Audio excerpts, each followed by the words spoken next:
Merlina nos llevó por un viaje lleno de giros inesperados y momentos intensos. Y cuando terminó la primera temporada, no solo nos dejó con escenas que te dejan con la boca abierta, también nos dejó con muchísimas preguntas. Entre la revelación del Hyde y despedidas que nadie vio venir, ese último episodio fue uno de los más intensos y reveladores de toda la temporada. Y si parpadeaste, es muy probable que te hayas perdido algo importante. Y eso que Netflix ya soltó varios adelantos de la segunda temporada, pero los misterios siguen en el aire. Por ejemplo, ¿la directora Wims realmente murió? ¿Y qué onda con Laurel Gates? ¿Está de verdad muerta o sigue al acecho esperando su momento para regresar? Hoy vamos a desmenuzar todo. Explicamos el final, analizamos las revelaciones más fuertes y repasamos todo lo que necesitas tener fresco antes de que llegue la segunda temporada.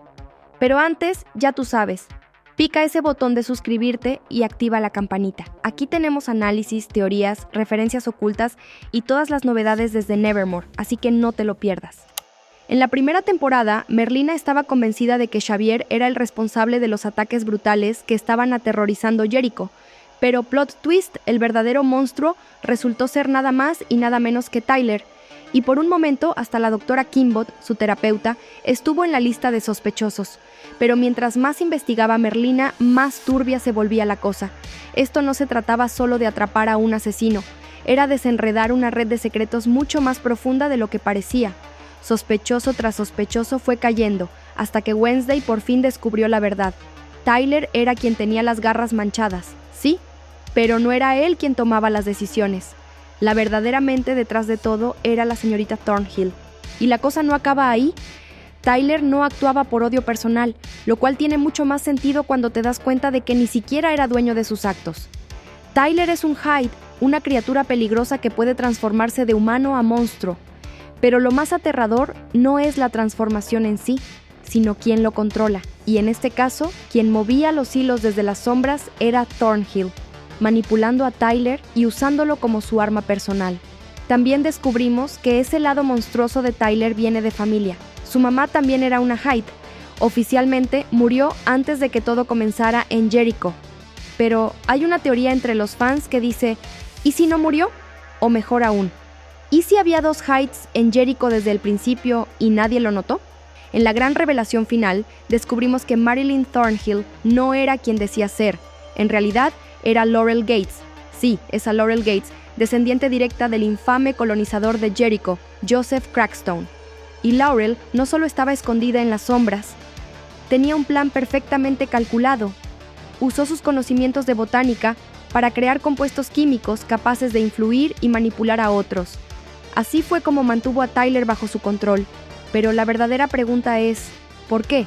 ¿Cuál era el objetivo final de Laurel? Esto no fue un acto impulsivo, fue venganza, fría, calculada y planeada durante años. ¿Sus blancos? La Academia Nevermore, los Outcasts y muy en especial, la familia Adams. Todo se remonta a su hermano, Garrett Gates, el mismo que murió décadas atrás en un intento fallido por atacar Nevermore. En ese entonces, Morticia y Gómez aún eran estudiantes. Garrett trató de envenenar a toda la población marginada de la escuela, pero durante el caos todo salió mal. Morticia se defendió y Garrett terminó matándose accidentalmente en el forcejeo. Ese momento marcó a Laurel para siempre. Claro que culpó a Morticia, pero más que eso, culpó al sistema entero que permitió a los marginados no solo sobrevivir, sino también prosperar. Y como todos creían que Laurel había muerto siendo niña, eso se convirtió en su arma secreta.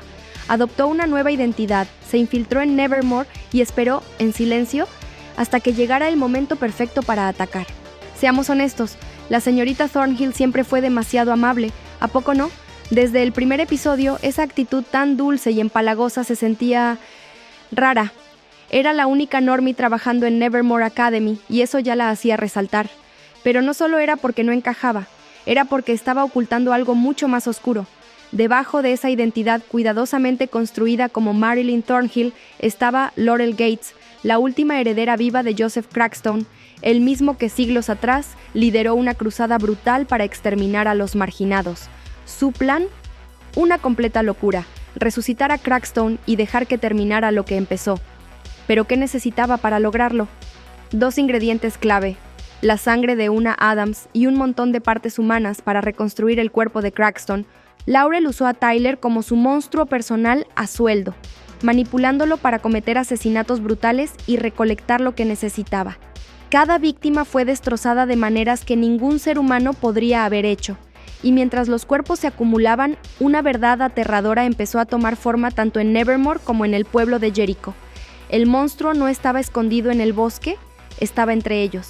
Y mientras todos entraban en pánico buscando respuestas, Wednesday Addams se mantenía firme. Impulsada por su obsesión con la verdad y esa curiosidad tan suya, tan inexpresiva pero letal, empezó a cavar más y más hondo. Lo que descubrió no fue solo la identidad del Hyde, fue algo mucho más inquietante. La serie plantea una pregunta que se repite una y otra vez. ¿Qué es realmente un Hyde?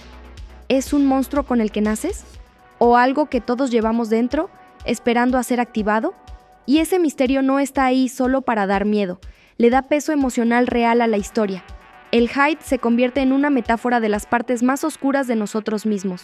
Y desde esa perspectiva, la serie aborda temas mucho más profundos: la identidad, la aceptación y el miedo a perder el control cuando el poder se vuelve demasiado para manejar. La criatura conocida como Hyde en Merlina no es un monstruo cualquiera. De hecho, tiene raíces en la literatura gótica clásica, específicamente en El extraño caso del Doctor, Jekyll y Mr. Hyde de Robert Louis Stevenson. En esa historia, el Doctor, Jekyll se transforma en Mr. Hyde, una versión más oscura, violenta y descontrolada de sí mismo. La transformación es literal, sí, pero también funciona como una metáfora poderosa de la dualidad humana, esa tensión constante entre lo que somos y lo que podríamos llegar a ser. Wednesday toma esa idea y la lleva a otro nivel. El Hyde no es solo simbólico, es una pesadilla real, de carne y hueso. Una persona que al ser empujada por emociones extremas o manipulación externa, se convierte en un monstruo violento. Según la serie, los Hydes son poderosos, pero inestables, tan peligrosos que fueron prohibidos. Y lo más escalofriante, no actúan por su cuenta. Un Hyde necesita de un maestro para ser controlado. No son solo monstruos, son armas vivientes, activadas y dirigidas por alguien más. En el caso de Tyler, su lado Hyde estaba dormido, hasta que Laurel Gates lo despertó. Ella usó una mezcla de manipulación psicológica y compuestos químicos para sacarlo a la superficie. La serie da a entender que el trauma no resuelto de Tyler, la desaparición de su madre, la frialdad emocional de su padre, lo hizo el blanco perfecto para alguien como Laurel. Ella sabía exactamente lo que él era, y lo usó a su favor. Y lo más inquietante de todo, nunca queda claro cuánto recuerda Tyler cuando se transforma. A veces actúa como si no tuviera idea de lo que hizo, pero en otras escenas hay un destello en su mirada, como si sí supiera. Esa ambigüedad ha dado lugar a un montón de teorías entre los fans. ¿Tyler era consciente de los asesinatos? ¿O solo era una marioneta? Y luego está el misterio de su madre. La serie confirma que ella también era una Hyde y que fue internada en el Willow Hill, pero lo que pasó con ella después queda completamente en el aire. Eso ha abierto la puerta a muchas teorías, como la posibilidad de que nunca estuvo sola y que había más de un Hyde en Jericho desde el principio. ¿Y si Willow Hill está ocultando mucho más de lo que aparenta? ¿Podría ser que la madre de Tyler sigue viva, encerrada ahí? ¿O peor, que ya se escapó? Y si avanzamos a los adelantos de la temporada 2, todo se pone aún más raro. Vemos a Tyler encerrado en Willow Hill, y en las escenas más recientes incluso parece estar escapando por una ventana. Así que ahora la gran pregunta es, ¿Tyler se unirá a Wednesday esta vez? ¿O el Hyde sigue dentro, esperando su momento para volver a atacar? Al llegar a los momentos finales de la temporada 1, la tensión se dispara. Dentro del salón de la señorita Thornhill, la directora Wims hace una jugada arriesgada. Se transforma en Tyler usando su habilidad de cambiar de forma para engañar a Laurel. Por un momento funciona, pero Laurel logra darle la vuelta. En cuanto Wims revela su verdadera identidad, Laurel la inyecta con una dosis letal de veneno. Una muerte fría y calculada. ¿Y Wednesday? Tampoco sale ilesa. Laurel la hiere y la toma prisionera, porque para resucitar a Joseph Crackstone necesita una última pieza. Sangre Adams. Ahí es cuando aparece Goody Adams y logra un milagro de último minuto al curar a Wednesday. Sobrevive, pero claramente debilitada. A partir de ahí, el conflicto llega a su punto más alto. En el bosque, Enid ya se había transformado por primera vez en hombre lobo y logró derrotar a Tyler en una pelea brutal. Luego, durante el enfrentamiento en Nevermore, Bianca lanza un ataque sorpresa contra Crackstone, dándole a Wednesday la oportunidad de clavarlo directo en el corazón y finalmente destruirlo. Y justo cuando parece que todo terminó, Laurel reaparece para amenazar a Wednesday una vez más. Pero es Eugene quien llega al rescate y libera su enjambre de abejas en un momento épico de venganza. Laurel cae, pero aquí viene el detalle. Nunca se confirma si realmente murió. Después del ataque de las abejas, la serie nunca vuelve a mostrar qué pasó con ella, así que su destino sigue siendo un misterio. ¿Y Tyler? Igual de confuso. Después de ser derrotado por Enid, es encontrado por su padre, el sheriff, y luego lo vemos siendo transportado bajo custodia. Pero en el último plano de la temporada tenemos una escena escalofriante. Tyler empieza a transformarse en Hyde dentro del vehículo de transporte. Avanzamos a los trailers de la temporada 2 y sí, está confirmado. Tyler fue capturado y llevado al manicomio Willow Hill. Pero esa transformación al final, esa transformación plantea una pregunta importante. ¿Qué tan seguro es realmente Willow Hill? ¿Y sigue siendo Tyler una amenaza latente? Después de todo el caos, la Academia Nevermore cerró antes de tiempo. El semestre se dio por terminado y los estudiantes fueron enviados a casa. Con la salida de la directora Wims, la escuela se quedó sin liderazgo y eso abrió la puerta a muchísima especulación.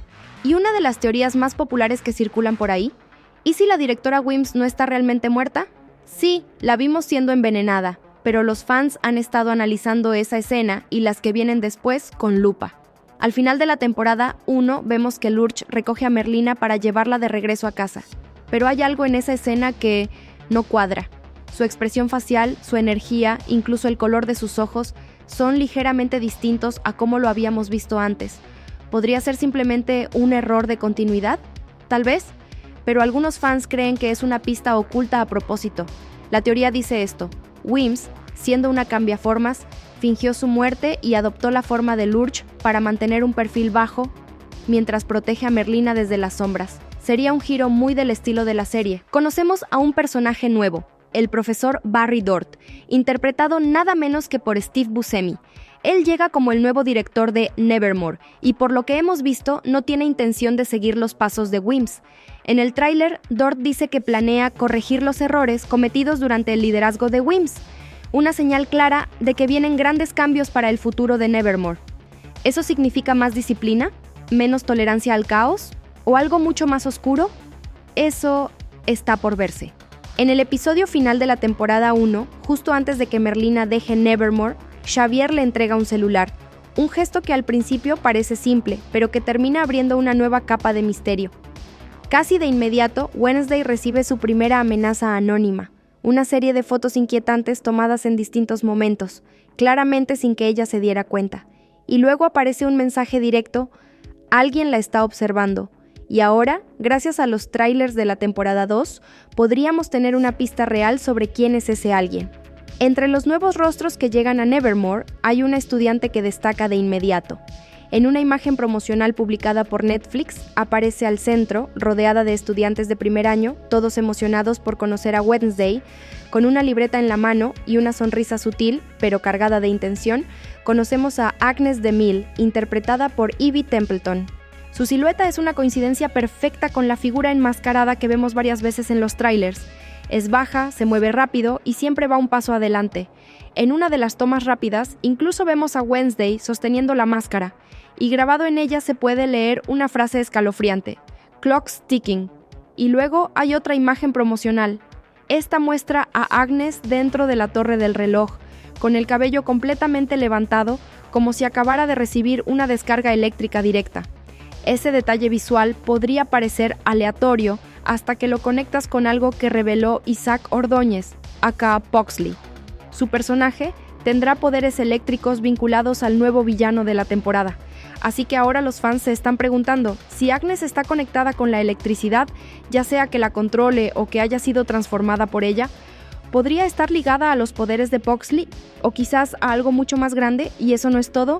En otro de esos momentos que si parpadeas te lo pierdes, del tráiler más reciente, vemos a Tío Fester dentro de la torre del reloj, lanzando electricidad con las manos, pero en la dirección contraria a donde Agnes estaba parada en aquella imagen promocional. Entonces, ¿fue Fester quien le lanzó esa descarga eléctrica a Agnes? ¿O hay algo mucho más profundo detrás? Una capa más en un misterio que ya está lleno de secretos. Y aquí va otro detalle visual que quizá no notaste. Agnes tiene exactamente el mismo tono de cabello rojo intenso que Marilyn Thornhill, también conocida como Laurel Gates. ¿Coincidencia? Tal vez. Pero en Miércoles, los detalles visuales rara vez son accidentales. Podría ser una pista intencional dejada por los creadores, una señal silenciosa de que Agnes no es solo una alumna nueva, sino una posible amenaza. Tal vez incluso una pariente de los Gates, o por más loca que suene la teoría, la hija de Laurel Gates. Ocultándose con el mejor disfraz de todos, una estudiante de primer año dulce, tímida, súper curiosa y completamente inocente a los ojos de los demás. Y ahora queremos escucharte a ti. Deja tu teoría en los comentarios. Estamos leyendo todas. Y si aún no lo has hecho, dale like al video y suscríbete para no perderte ninguno de nuestros análisis, teorías y breakdowns de Wednesday.